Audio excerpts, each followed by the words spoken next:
Hello guys, इस PYQ में देखते हैं the relative stability of contributing structure, मतलब resonating structure. Stability of RS important है बेटा। सबसे हम लोग चेक करते हैं ऑक्टेट। जिसका ऑक्टेट कंप्लीट होता है वो ज़्यादा स्टेबल होता है। दूसरा हम लोग चेक करते हैं न्यूट्रल।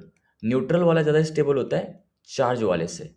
तीसरा अपन चेक करते हैं मोर इलेक्ट्रोनेगेटिव कंपाउंड है तो उसमें नेगेटिव चार्ज स्टेबल होता है, और लेस इलेक्ट्रोनेगेटिव अगर कंपाउंड है तो उसमें पॉजिटिव चार्ज स्टेबल होता है। ठीक है। चौथा बेटा, ये चौथा, जो अपोजिट चार्ज है, अपोजिट चार्जेस वो क्लोजर अगर हो तो स्टेबल होते हैं। जैसे कि अगर पॉजिटिव और नेगेटिव अगर बहुत पास पास हैं तो वो क्या है, स्टेबल है। होपफुली आपने ये पढ़ रखा होगा। इस क्वेश्चन को सॉल्व करते हैं बेटा। ठीक है, देखना।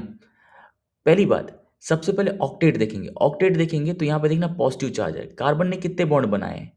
3 बॉन्ड बनाए। 3 बॉन्ड मतलब 6 इलेक्ट्रॉन, तो इसका ऑक्टेट पूरा नहीं है।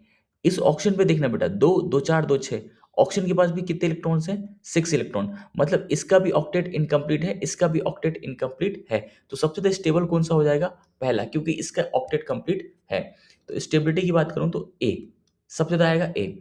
अब इन दोनों की बात करें, ऑक्टेट तो दोनों दोनों का ही क्या हो गया? इनकम्प्लीट हो गया।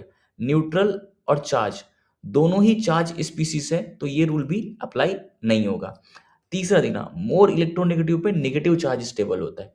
बेटा यहाँ पे नेगेटिव चार्ज किस पे? ऑक्सीजन पे। यहाँ पे नेगेटिव चार्ज किस पे? कार्बन पे। तो ऑक्सीजन नेगेटिव चार्ज को ज्यादा स्टेबल करेगा या कार्बन करेगा? ऑब्वियसली ऑक्सीजन करेगा। दूसरी बात, लेस इलेक्ट्रोनेगेटिव पे पॉजिटिव चार्ज स्टेबल होते हैं, राइट। यहाँ पे कम इलेक्ट्रोनेगेटिव कौन सा है? कार्बन या ऑक्सीजन? Obviously carbon. कार्बन पे प्लस ज्यादा स्टेबल होगा या ऑक्सीजन पे प्लस? ऑब्वियसली कार्बन पे प्लस। तो यहाँ पे माइनस चार्ज ऑक्सीजन पे है, पॉजिटिव चार्ज कार्बन पे, तो ये तो ज्यादा स्टेबल होना चाहिए। तो answer should be A, B and C. तो पहला ऑप्शन करेक्ट हो जाएगा। होपफुली आपको समझ में